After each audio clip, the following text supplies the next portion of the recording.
Podcast City Network. Ladies and gentlemen, you are listening to Deathmatch Russell Podcast.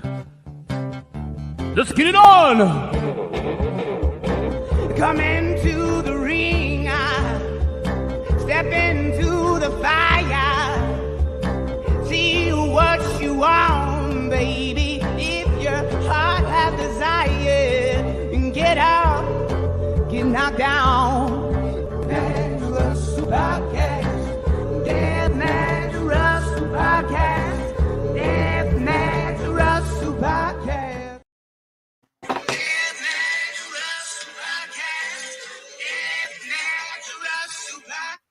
And good evening, everyone.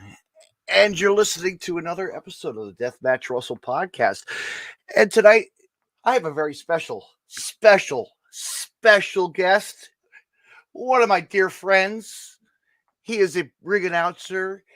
He is a man behind the commentary table, along with many people that we know in the business today. And Jordan Cassel, how are you? How did that? My friend, I love that theme song. That was such a pleasant surprise. That was you want to know? You don't want to know something, Jordan? I always tell people about that intro. Okay, I went on TikTok one day, right? And some dude was for $20. $20 was making. He's doing requests, and it's like, hey, can I do a request for my podcast? All right, man. That's great. And so he threw it together. It's like a Jeff. If you listen, it sounds like Jeff Hardy and the Hardy Boys, kind of like a sure. Like the Loaded, which they just got on AEW, which I was very excited about. Yes, but anyway, what's going on with you, man? You've had a busy couple of weeks, my friend. Gosh, I really have. Just got back from San Francisco this morning at around 3 a.m. and just finished up with a full day of school of college classes. Was in LA the day before that for GCW, of course, and then was in Dallas the week before. I know, man. For the collective for WrestleMania weekend. So it's been a busy couple of weeks, a tiring couple of weeks, but very, very fulfilling. I really wouldn't have it any other way. And more to come. A lot of stuff coming. A lot more coming. I mean, knock on wood, man. Hopefully it's not anytime soon. I know. VXS, LA Fights. Shout out to you. Great. What a great promotion, my friend. What a great. They got everybody top to bottom on the tier. On the roster. Good people.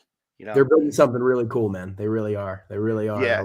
And if it wasn't for Brett to throw them the okay and take some turf wars and have some fun, and it's what we need in wrestling, just to showcase the talent from all over, Absolutely. I mean, that's the thing I've said for forever about the West Coast and the California scene is that there's no discrepancy in talent. The talent's there the same way it is in the East Coast. It just needs that platform. And that's what I think is so great about LA Fights is it takes these guys like a Midas Creed or a Titus Alexander, D-Road, whoever you might have, and it elevates them and gives them that platform to show that they have those skills. So it's great. It's really really so I'm sure you helped. I'm sure you found out about you're like, oh, I could probably help Brett find some people to. I bet you I can help out with this some sort of way. Sure. I'm always happy to give a recommendation and throw things my way. But I will say, I mean, Brett is props to him because he's one of the best in the business. We know that. Absolutely right. He is. And for him to have that eye and see that there was potential, not just to run GCW in LA and JCW, but also to make LA Fights what it is and what it's become, and realize that there's some real diamonds in the rough to kind of mine and to pick through, and just all the credit in the world to Brett Lauderdale for that. Yeah, like a Hunter, the guy Hunter. My gosh, the backwoods brawler himself. Yes, and the list goes on and on. All the other guys as well. Just they prove themselves. They just every time they get out there, I mean, we need to tell Brett to grab them and bring them on a West Coast come East Coast, right? Let's do it. Hey, the more the merrier, man. I'd love to see it. I mean, you know the East Coast too well. Like that's your second home away from home. You know, Atlantic City. There. Yeah, well, first home. Now it's kind of the home. It gets I know. Spend the first 2 years of my life there. You know, always always where the heart is, man, you know. Hopefully, I'll be seeing you. Hopefully, you'll be coming. I'll definitely be back this summer. I'll definitely be around this summer for sure. Not April. Not the end of April. I don't think the end of April now. But TOS. I know. Life is things could always change, but I know where I could see you probably at a 4th of July special. Perhaps we'll have to see. I'm just saving up for that one. I might just go to that one. I may skip out on TOS because I'm doing the big weekend coming up. It's heard that, man. You know, and I have to skip that because I'm going to be going fishing with the old man. You know, do the old camping thing. You know, go log cabin. I've never been cabin. Never been camping. You know, do the freshwater fishing or camping. Well, that, lakes of Pennsylvania. I don't know, someplace deep in the hills. Nice. Without no TV, but I will have this on hand. Get some nature, my friend. I love it. I'll have to have some wrestling on hand. Yes, I can't leave my friends dry in the woods, right? But no. Well, who knows? I might wrestle a bear, right? Masha just did, didn't she? So, hey, man, talk about a star of the weekend. Right, Dallas, and then this past weekend in LA and San Fran. Masha's been killing it, man. Masha, yes, San Francisco, man. She tore Jimmy apart. My gosh, those guys had a war, man. No question about it. Mm-hmm. And what the hell happened? Where's Jared? Huh? No show with the Planet. Oh well. Effie made a pretty clear statement, so we'll have to see. We'll have to find what state, what place? Who knows? Mm-hmm. And I'll be like, oh hi, fuck you, Jared, right? And now, how many times have I seen him at independent shows? My gosh, in the past, it's crazy. He's been around for a little while, that's for sure. So, what got you into wrestling as a kid, growing up? I see all these pictures of you with all the celebrities. That's like me as a kid at WrestleMania 5 and every single, this. And what got you into it? Oh man. Well, it's funny. I remember there's really no exciting story, and you would hope there would. I remember my dad was watching it one night, and I just, crawled into bed next to him, and he was watching SmackDown. I want to say I found the match before, but it's been a little while. I want to say it was Batista and versus Chris Jericho, if I'm not mistaken. Batista versus Chris Jericho. It was just some random SmackDown in 2009, and I crawled into bed, 8 years old, and was just hooked from there. Couldn't get enough of it. Bought all the toys and the belts and the video games, and was just hooked. And for one reason or another, for better or worse, it stuck. And we're you're like now you're like, Dad, can we please try to go to an event? Let me go to my first event with you. Come on, we take That's it. I remember it vividly, man. It was a Raw in Worcester, Massachusetts. And it was when they were doing the guest host gimmick back in the day with the celebrity guest hosts. It was Ozzy and Sharon Osbourne were the guest hosts. So I remember it clear as day.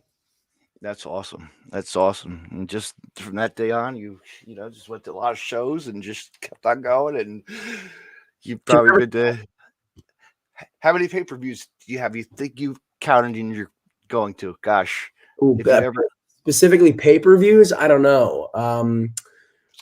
I have not kept track. That's definitely a regret of mine, not keeping track of shows that I attended. I have but yes, you have AEW. Don't forget that. Ooh, I have AEW, done WWE, done a little TNA. I was saying, like, it always kind of bums me out that, especially when I was younger, I didn't keep track, journal all the shows I went to. I've made an effort to do that in the past year since I've started with announcing and commentary, and being kind of in the business to try to keep track of the shows that I've worked. But man, it's gotta be close to 20, 30 for pay-per-views. And when it comes to just shows, period, full stop. Yeah, you could probably say the same for me, right? Everything. We're just nonstop, we just don't stop.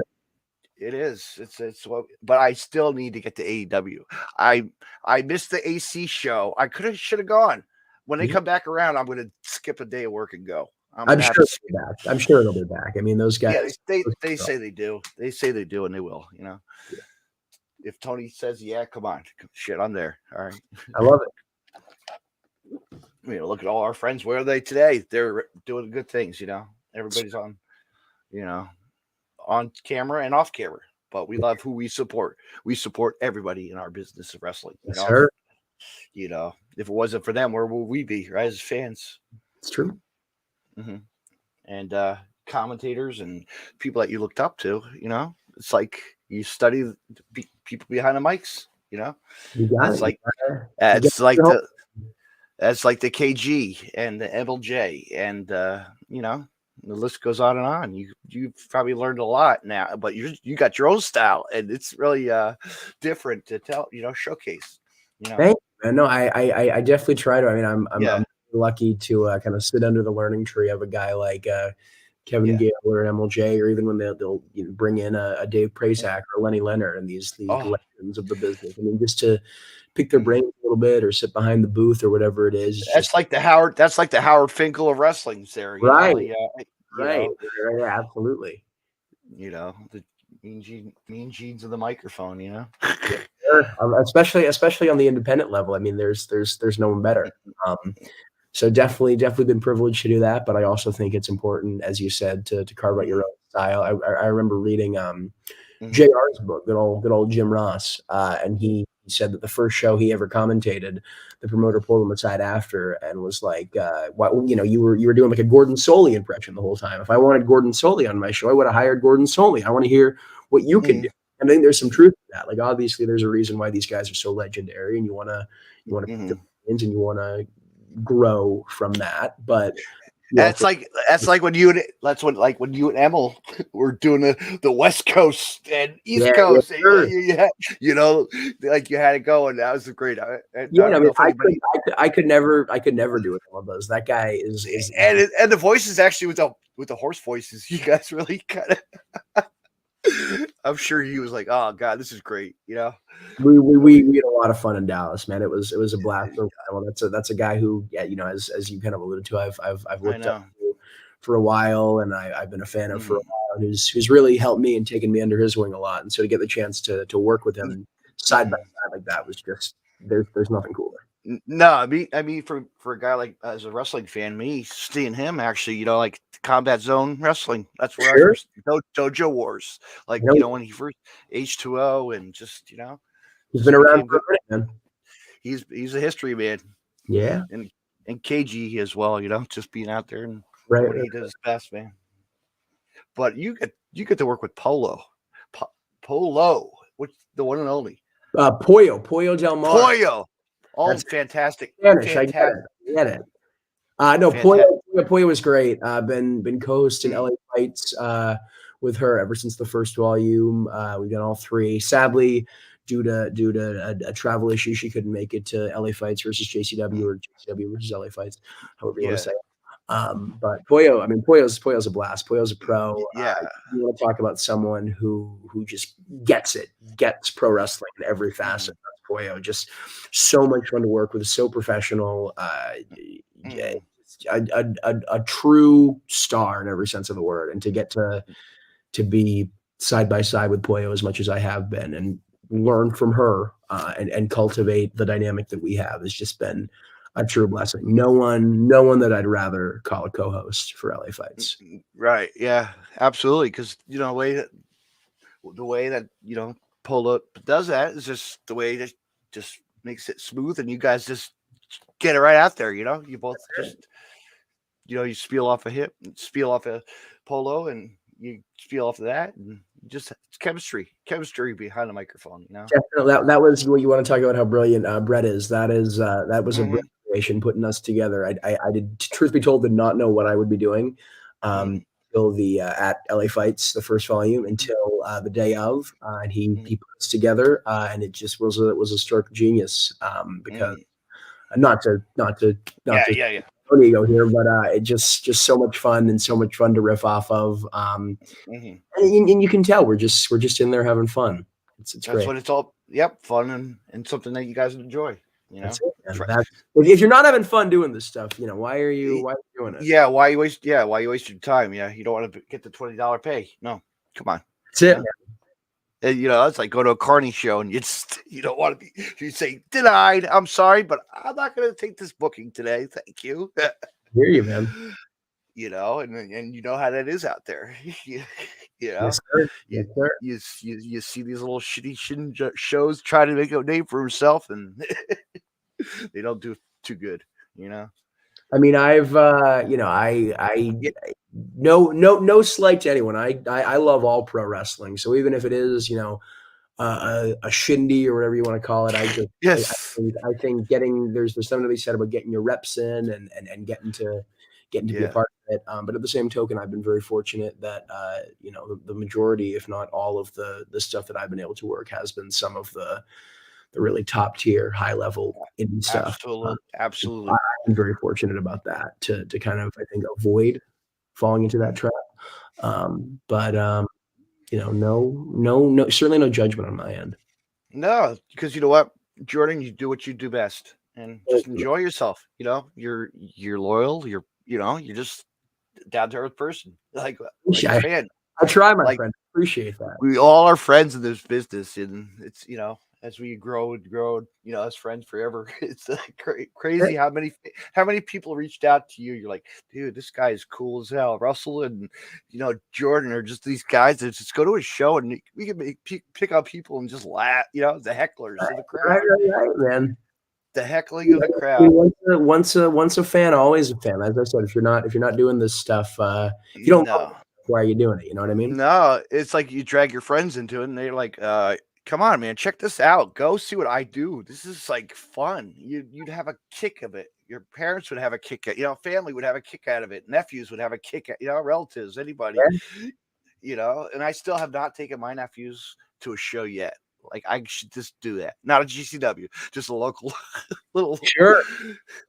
Yeah. No, that's one of my absolute favorite things to do is I've done it a handful of times, just taking friends who are not wrestling fans who have only ever seen like WWE or TV wrestling or whatever it is, an indie show, and just having them, inches away from the action is just the coolest thing. So that's it is because we get right in their faces and we love it. We're part of the act. We're part of the act. We just I hear you, man. It's like what's the worst injury the wrestlers have? We know. We've seen that. We've seen a lot in our days of wrestling. Injury to scares and to deaths as well. It's scary, man. But we live behind fans behind the ropes of the barricades. We do what we do best. And just cheer for our wrestlers and wish them the best. And all you can do, man. Pray. I know, but anyway, so. Growing up, WWE, WWF. WWF was pre me. I think Get the F Out happened when I was like maybe 3 months old, so I was not WWF personally. That was not. All right, so you're more the error, the kind of. No, you were still. I don't know, maybe after Sunday Night Heat. No, that was more. Yeah, I got into it around 2009, like I said. So that was kind of the beginning of the PG era, kind of when they were phasing that out. It was right after Jeff Hardy had left. 2009 for TNA. Like I said, still when the celebrity guest host thing was happening. So definitely not one of the fondest years that people look back on. But hey, man, celebrity death matches. We sure. No, that's there. Actually, Sunday Night Heat was critical year in wrestling. I actually was a part of that, dude. Dude, I went to New York City Christmas time. Nice. I always tell the story how my sister got tickets, and they said we're going to be filming tonight here at that restaurant, WWE restaurant, the WWF New York.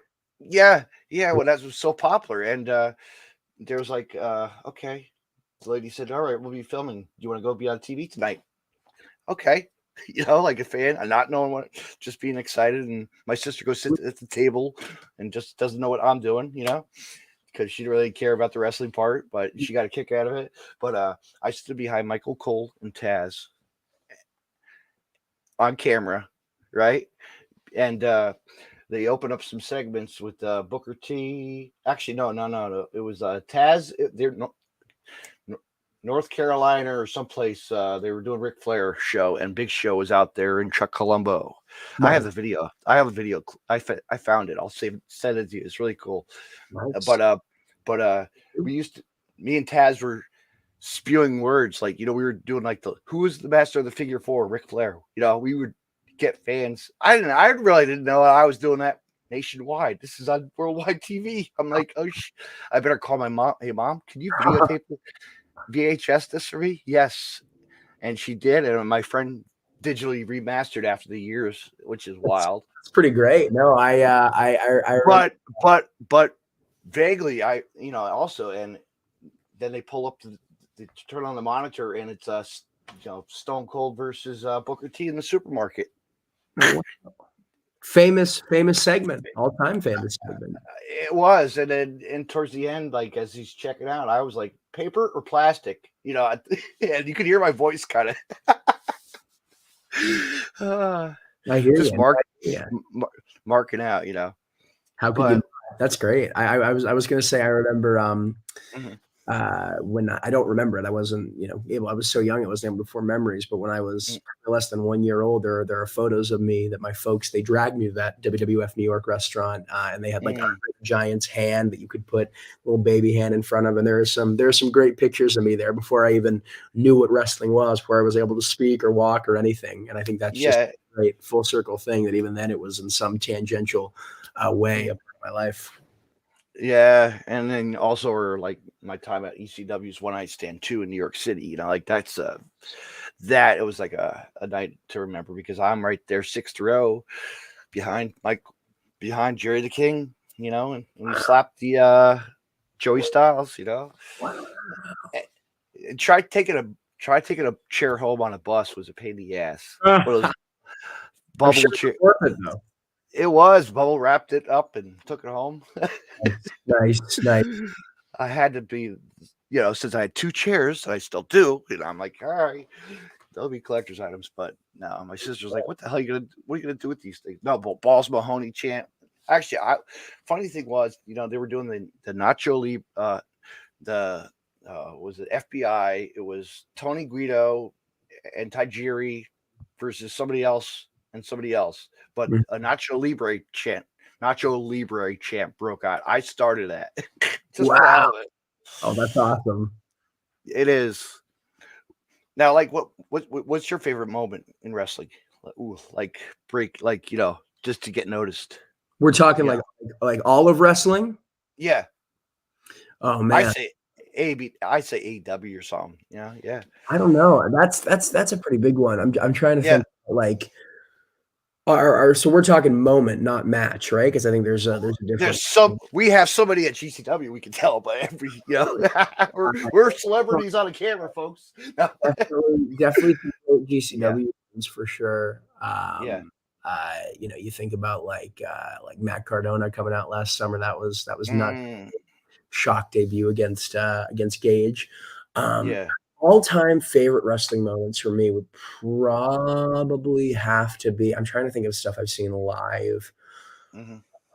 Honestly, like up there might be CM Punk's his big return. I was fortunate enough to be there live for that with in Chicago at the United Center when he returned this past summer. I made the flight out for that because I just couldn't miss that pop, brother. Isn't it insane? Like you see that, and then like I always tell people, I got to see CM Punk's final match versus Austin Aries at Ring of Honor's Death Before Dishonor. Oh wow! No, yeah, no, it's like before he signs before he did his payoff and goodbye. Super cool seeing those guys. But I like the moment because he gets before he does the speech of the snake. Jake the Snake. Christopher Daniels jumps the rail right where I am. I'm like, not even knowing that. Here's Chris. Excuse me. I'll hear you. I'll be chasing him around, yeah. Without even knowing it. No, that's definitely one of the cooler parts of following. And also to see Jimmy Rave versus AJ Styles, to be when he stole the Clash from him, right. Another moment to, that nobody would really realize that they both shared, and that Jimmy stole the move, Some pretty cool stuff over the years. I hear you, man. Mm-hmm. Yeah, Ring of Honor, man. You talk about I've seen like the best of the best, Chris Hero to Claudio when they were the kings of wrestling. Briscoe the wrestling. I'm telling you. Briscoe's, of course, from Jersey All Pro Wrestling. Yeah, nice. You need to. Have you ever seen that? Check that out on Fight TV. Get a chance to check it out. Jersey All Pro Wrestling. Which any specific show or just in general? Check out the 7th year anniversary. Jay Lethal versus Azrael. I'm sitting up in the nosebleeds. You can't miss me. First time. Little mark out spots, you'll see some amazing, but Necro Butcher and the Brody Elite to to the Briscoes, Nick fucking Gage when he fucking made appearance there. There's a lot of good stuff. You'd be like, holy shit, Low Life Louie, like these guys that we see all the time in shows. You're like, holy shit. I'll definitely have to make an effort to click that. Check, listen to the commentary. Brett was part of that way back then. But not really hidden. He was hidden, Sure. He was a fan, just walking around like me, So we were hey man, we all started fans. Again, if you don't love this stuff, why the hell are you doing it? No, but now you just think, man, where are we? Fight TV. We are here. We're bigger than life, really, and on YouTube as well. Mm-hmm. You think about it, our platforms were we tell people to check out, and tell people who are newer fans to wrestling, what are you going to watch tonight? Go check out Game Changer Wrestling. Go check out LA Fights. Just all the top-notch independent wrestling and hidden gems, and they'd be surprised what they get. No, I mean, that's such a great part about indie wrestling in today's age. I was actually talking to someone about this about a month ago.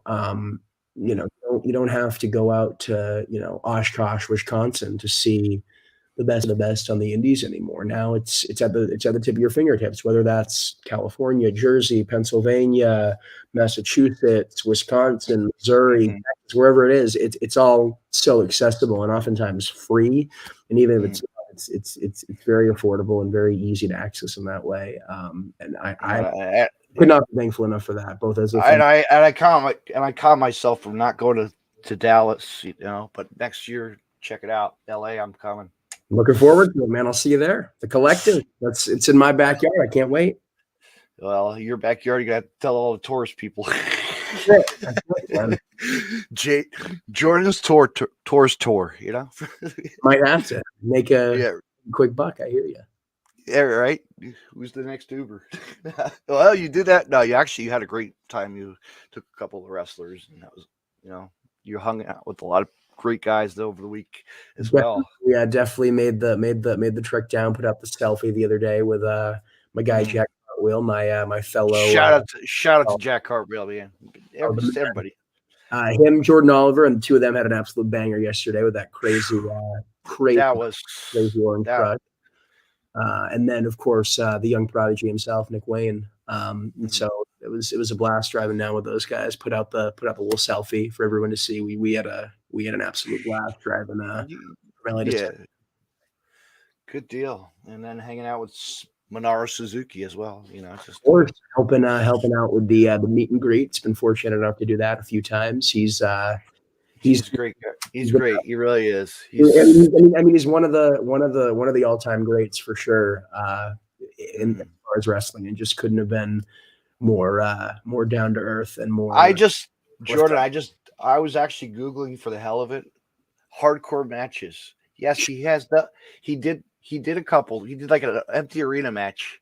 I've seen clips of this. Yeah, he's done some stuff, man. There's one of him in the baseball field. There's yes, that's the one I've seen. Yes. Yeah, no, there's some crazy stuff. And I was cracking up because there was wrestlers there as well, and just interrupting him.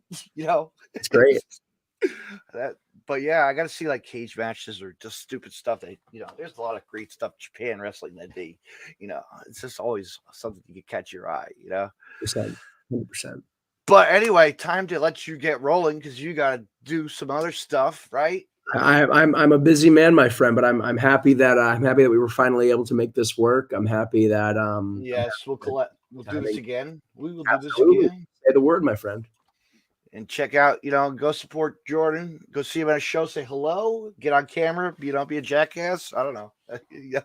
No, just be yourself. Whatever your heart desires.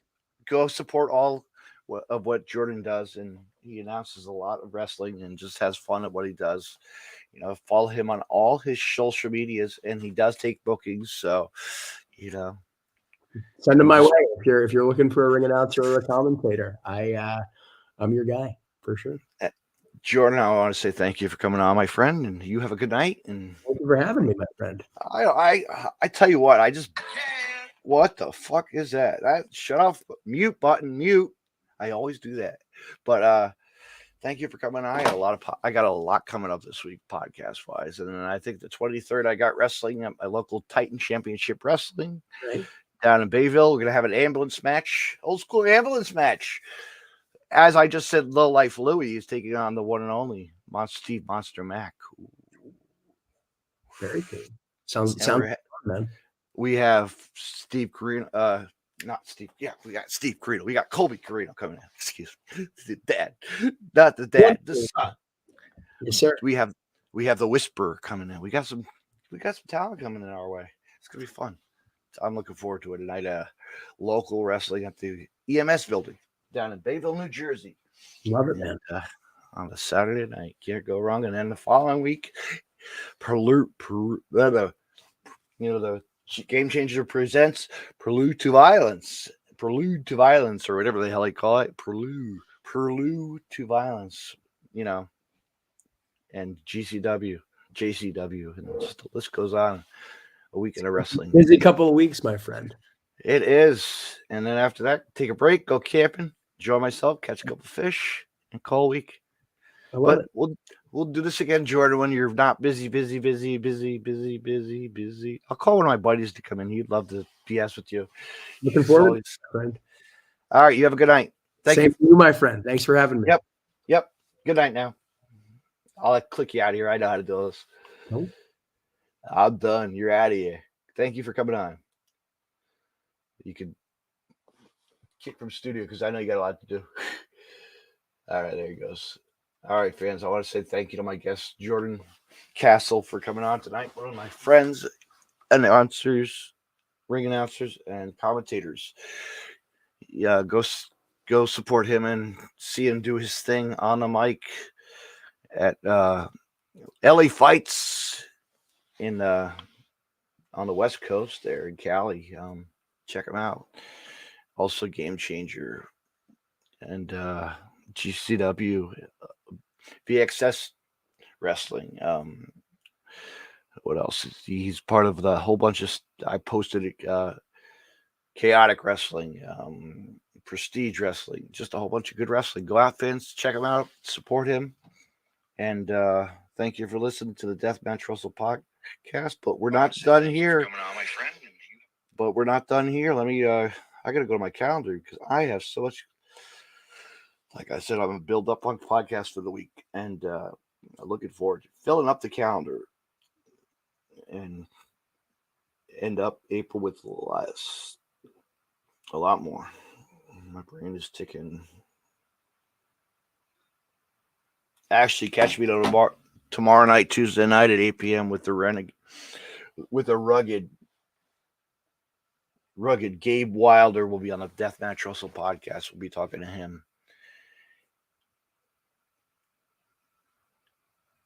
And much more. And then, fans, check it out Wednesday night as well. I'll be talking to Eddie Martinez, independent wrestler as well. And then Thursday night, I'll be talking to Berto and Hippo, professional independent wrestler as well. Fans, tune in for a great week of Deathmatch Wrestle podcast. Thank you for listening and have a good night, everybody. As we always talk wrestling and support it. Good night, everybody.